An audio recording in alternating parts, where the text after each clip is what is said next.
The film opens with a man carrying several children who have lost their parents after a great war that occurred some time ago.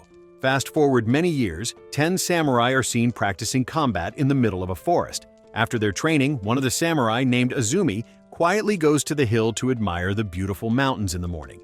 It's worth noting that Azumi is the only woman among the 9 samurai brothers. Soon after, the young samurai gather to discuss their desire to leave the mountain and embark on a mission together. However, as the lunch bell rings, they descend the hill and begin to enjoy a meal prepared by their master, who is also their foster parent. Inside the house, the master informs them that tomorrow will be their last day there before they leave the mountain.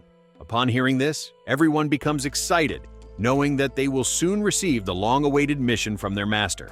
That night, as everyone sleeps, the master begins to reminisce about his past, reflecting on a time after the war when he and a priest mourned the fate of soldiers who had to die because of the greed of a leader who continuously started wars.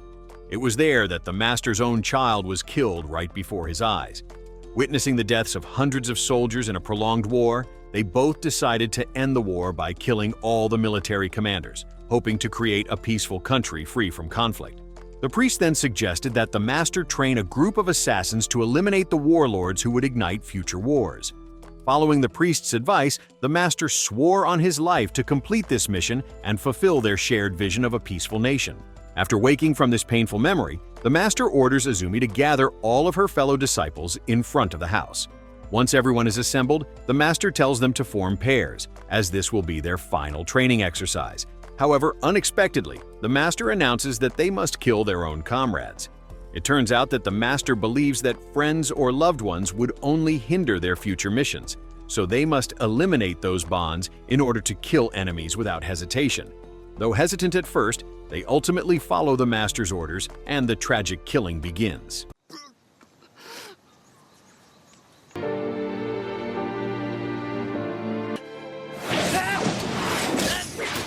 After the killings, only 5 remain: Azumi, Nagara, Amagi, Ukiha, and Hyuga. They bury the bodies of their fallen comrades and set fire to the hut they had lived in. During their journey, they unknowingly enter a village being attacked by bandits. Azumi then sees a mother and child about to be killed by one of the bandits. This reminds Azumi of how her own mother was killed. Although Azumi is determined to help, her master stops her and forbids anyone from interfering in the affairs of others. In the end, the people Azumi wished to save are killed by the bandits.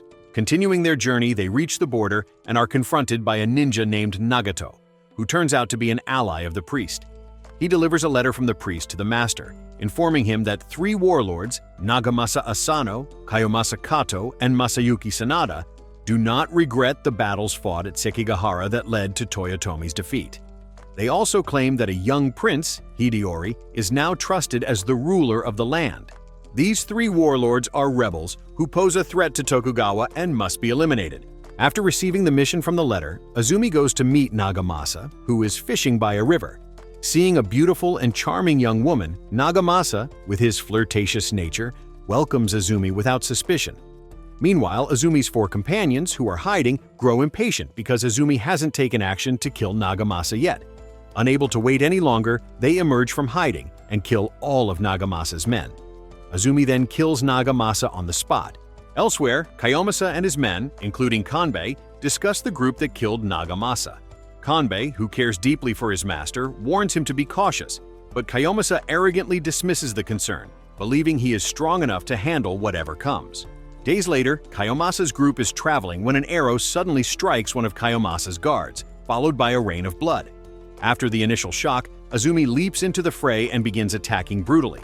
Her 4 companions also join the battle to kill Kiyomasa.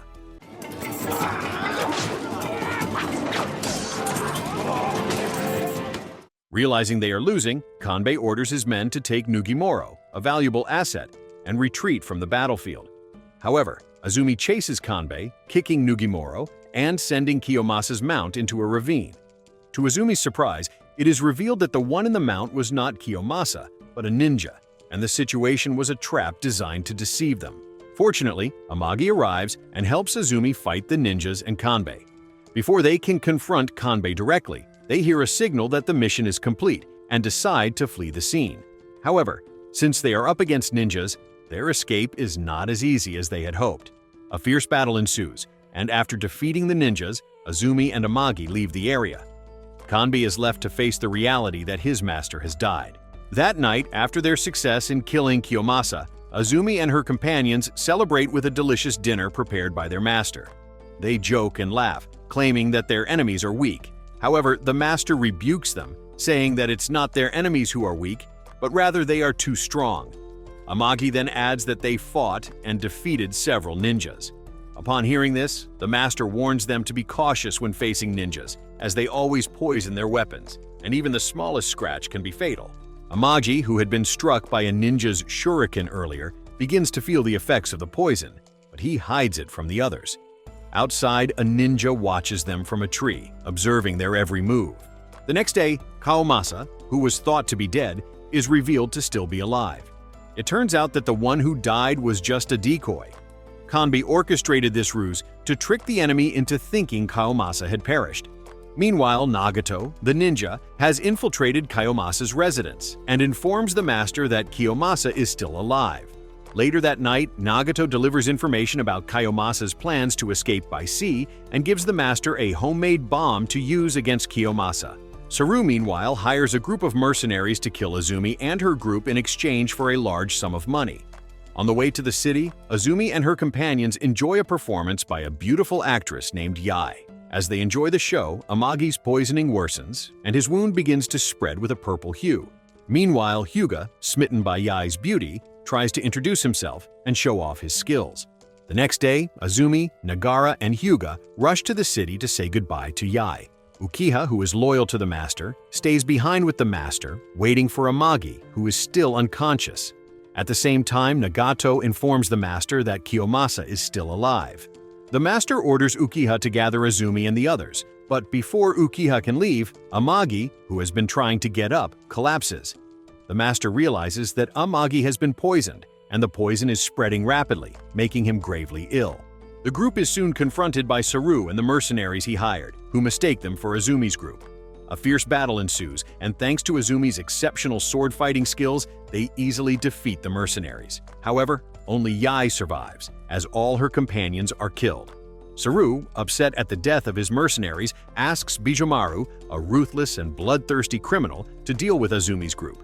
As Azumi and her companions return to their hideout with Yae, they are shocked to find Amagi on the verge of death due to the poison. The master, knowing that Amagi won't survive, decides to kill him. However, Azumi refuses and points her katana at the master. Disappointed by Azumi's refusal, the master tells her that she no longer deserves to carry out the mission and that she is unfit to continue. This leads to a split in the group, with the master, Nagara, and Ukiha deciding to continue the journey, while Hyuga and Azumi stay behind to care for Amagi.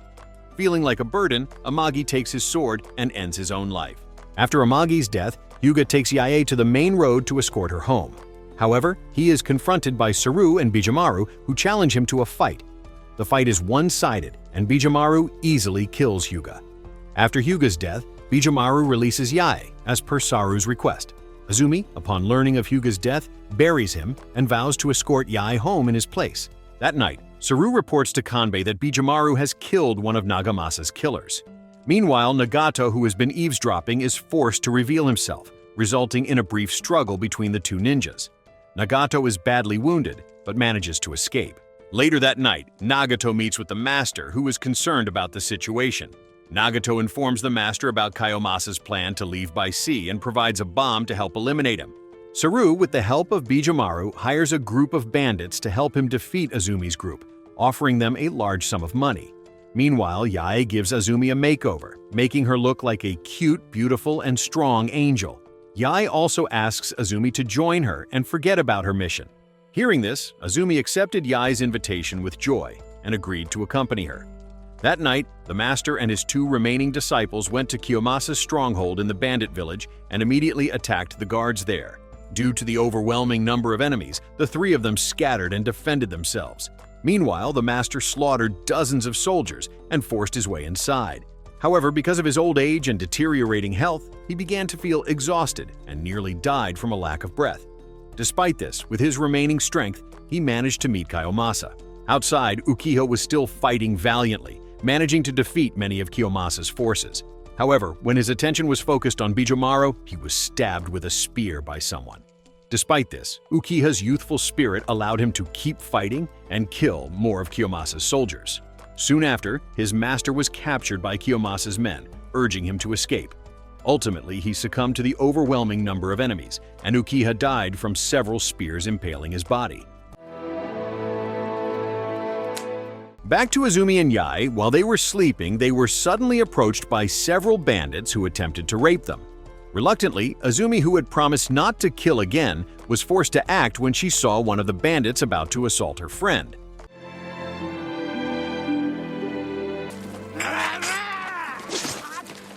The next day, she apologized to Yae for breaking her promise and decided to part ways to help her master.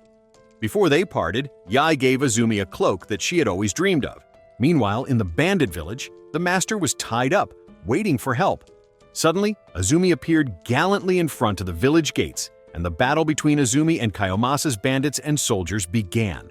When the archers began firing at Azumi, they unintentionally shot the bandits as well, causing the bandits to retaliate against Kiyomasa's soldiers. Bijomaru, witnessing the chaos, eagerly jumped into the battle, killing anyone in his path, including his own allies.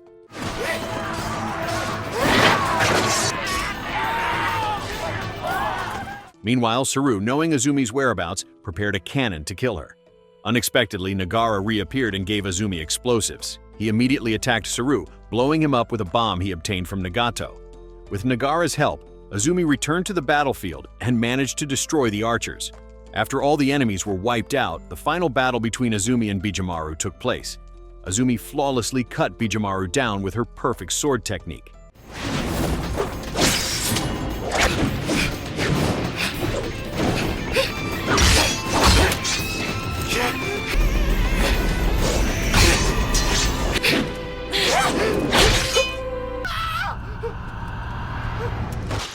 After the battle, Azumi went to her master, but unfortunately he had already passed away. Not wanting to linger there, Azumi quickly set off to find and eliminate Kiyomasa on the ship he was on with Kanbei.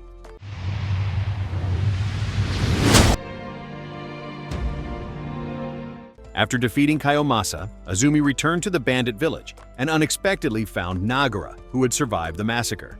After this event, the two of them decided to continue their master's mission of creating a peaceful nation for humanity.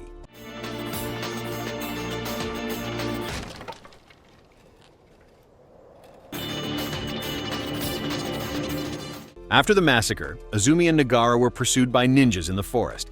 They were trapped in a dead-end path with a deep ravine. The only way out was to face the attacking ninjas. During the fight, they encountered a problem when their katana couldn't penetrate the steel armor used by the ninjas. As they retreated, Kanbei suddenly appeared. Kanbei, who was well known to Azumi and Nagara, had gathered a large force of mercenaries, ninjas, and bandits to avenge his master, Kiyomasa. During their escape, they decided to jump off the cliff. When the ninjas thought they had died, Azumi and Nagara survived and clung to the cliff. At this moment, Nagara told Azumi to let him go, but Azumi refused, not wanting to lose her only friend. Together, they decided to free fall. Afterward, Azumi took Nagara to their master's secret hideout, where they could wait for further instructions. After caring for Nagara, Azumi felt very tired and fell asleep. In her dream, Azumi recalled her childhood and adulthood with Nanchi. She also dreamed of killing Nanchi under her master's orders. After waking up, Azumi decided to go out and find food. While buying food at a shop, they were confronted by a group of bandits forcing people to give them money. Azumi decided to leave to avoid trouble, but the bandits stopped her. At that moment, a young man appeared, whose face closely resembled Nanchi's. His name was Ginkaku. Azumi was shocked to see him and called him Nanchi. Ginkaku let Azumi go, but when his older brother tried to follow Azumi, Ginkaku said that the girl was very capable and that people like them would never defeat her. Afterward, Azumi returned to their hideout. Upon arriving there, Azumi found that there was someone else at the hideout. Nagara stopped the fight and revealed that the person's name was Hano. He was sent by Lord Tenkai to escort Azumi and Nagara to meet him. Azumi revealed that they intended to complete their master's final mission, killing Masayuki Sanada. However, Tenkai assured them that they could not kill Sanada because he was protected by the Ueno Kagatsu ninja assassins. Tenkai warned that there was no guarantee Azumi and Nagara would survive when facing members of the ninja clan.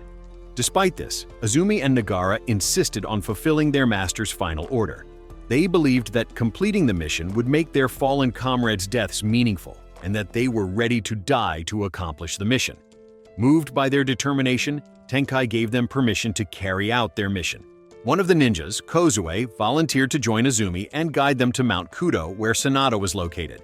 At Mount Kudo, a group of spies sent by Hanjo were carrying out their mission. They encountered the Ueno Kagatsu ninja clan, led by Gunyo, who was also Sanada's concubine. They also had to face a brutal giant ninja named Rappa. However, all the spies were killed by the Ueno Kagatsu ninjas. The film then returns to Azumi, who tells Nagara about her encounter with someone resembling Nanshi. In a village, a soldier offers a large reward to anyone who helps protect Sanada from an assassin threatening his life. Ginkaku and his group joined, but their main goal was to earn money. The next day, Azumi, in a deserted village, was confronted by a group of Sanada's protectors led by Ginkaku. Azumi and Ginkaku were surprised to find themselves on opposite sides. Ginkaku then decided to side with Azumi and killed Sanada's ninjas. During the battle, Kozue attempted to kill Nagara, but her arrow missed and hit one of the ninjas. However, this was part of Kozue's plan as a Ueno Kagatsu ninja, pretending to side with Tenkai to kill Azumi and Nagara. After winning the battle, Ginkaku invited Azumi and her companions to visit their hideout, which turned out to be an orphanage. However, upon learning that Azumi was a killer, the leader of the orphanage did not welcome them. As a result, Nagara decided to leave in disappointment. While on the road, Kozue asked about Azumi and Nagara's ability to dodge arrows. Nagara explained that he could avoid arrows from a distance of 4 steps, while Azumi, being more skilled, only needed 2 steps. Kozue then tried to convince Nagara to leave Azumi out of their next mission. She urged him to let Azumi live with Ginkaku, as it was clear that Azumi and Ginkaku had feelings for each other. Nagara eventually agreed to Kozue's suggestion and decided to complete the mission without Azumi. Kozue did this because Azumi's exceptional skills posed a threat to Sanada's forces. While on the journey, Ginkaku's group arrived and informed Azumi that Sanada's forces had left Mount Kudo. Azumi, uncertain, wanted to verify this news. However, Ginkaku stopped her and suggested that Azumi forget the mission and live peacefully. Azumi, however, remained determined. Nagara then decided to support Ginkaku and suggested that Ginkaku live with Azumi. Nagara falsely said that he wanted to take a vacation with Kozue. Azumi was shocked by Nagara's sudden change of heart. With sadness, Nagara left Azumi. After Nagara left, Kozue carried out her mission to kill him, shooting an arrow from a close distance, making it impossible for Nagara to evade it. After killing Nagara, Kozue left his body behind. At the same time, Azumi was attacked by the Black Spider, one of Ueno Kagatsu's top ninjas. The battle didn't last long as Ginkaku and his group arrived. Azumi realized that Sanada's forces had left Mount Kudo to attack Lord Tenkai, and she managed to locate their position where all roads were blocked by Sanada's forces. As Ginkaku's group continued to follow Azumi, she told them that Ginkaku resembled her late friend Nanshi, whom she had killed herself. Ginkaku responded that many people in the world had similar faces. Back at Lord Tenkai's residence, they realized that Sanada was getting closer and planned to kill Lord Tenkai. Although Lord Tenkai did not want to leave Azumi, he and his guards had no choice but to find a safe place. However, during their journey, they were confronted by a giant ninja named Rappa, one of Ueno Kagatsu's best ninjas. Rappa killed all of Tenkai's guards, including his personal guard Hanzo. When they were cornered, Azumi suddenly appeared just in time to save Lord Tenkai. Ginkaku's group also helped Azumi fight the Ueno Kagatsu ninjas. Azumi then faced Rappa. Though struggling at first, Azumi managed to injure Rappa's eye. Ginkaku's older brother then threw a grenade, obliterating Rappa. In the explosion, Rappa was killed. At that moment, Kozue appeared from behind and killed Tenkai's guard. After witnessing this, Azumi immediately inquired about Nagara's whereabouts. Calmly, Kozue answered that she had killed Nagara and revealed that she was a Sanada spy from the Ueno Kagatsu ninja clan. Kozue then attacked Azumi. Unfortunately for her, Kozue was no match for Azumi and was easily killed. After this incident, Azumi decided to kill Sanada alone because she didn't want to lose anyone close to her. Gunya intentionally lured Azumi into the bamboo forest, hoping that the Black Spider ninja would easily kill her. Azumi was trapped in a poisonous net made by the Black Spider ninja. Azumi struggled because the wire was so sharp and poisonous, and she couldn't cut it with her katana. Eventually, Azumi was scratched by the wire, but she quickly thought of a solution by cutting nearby bamboo to free herself from the spider's net. At that moment, the black spider was reduced to pieces. As the poison began to spread within her body, Gunya appeared and attacked Azumi using his shadow skills. Gunya's attack made it difficult for Azumi as she started losing consciousness. During Gunya's final attack, Ginkaku suddenly appeared and stabbed Gunya. However, Ginkaku was also gravely injured, as Gunya's weapon had pierced his body. Due to the poison from the black spider, Azumi began hallucinating and called out Nanchi's name. Ginkaku explained that the poison wouldn't kill Azumi and revealed that he was Nanchi. He showed her the scar on his stomach, which was from the blow Azumi had dealt him in the past. Meanwhile, Gunya arrived at Sanada's base and died in Sanada's arms. Gunya's death enraged Sanada, and he launched an even fiercer attack. Not wanting to continue mourning, Azumi got back up and headed towards Sanada's base alone. Though by herself, Azumi easily defeated the forces led by Kanbei. When she confronted Sanada, Yukimura, Sanada's son, appeared to calm him down and stop the rebellion. However, Sanada remained steadfast in his beliefs and told his son to return to Mount Kudo. Suddenly, Tenkai appeared and threatened Sanada. Sanada then offered Tenkai a deal. He would give up Azumi's life in exchange for peace, promising to stop the war and no longer rebel against Tokugawa. When Tenkai was about to leave Azumi, she blocked his way, stating that she wouldn't let anyone stop her. Azumi forced Tenkai to allow her to complete her mission and kill Sanada, in accordance with her late master's wishes. This marked the end of everything. The battle between a general and an assassin began.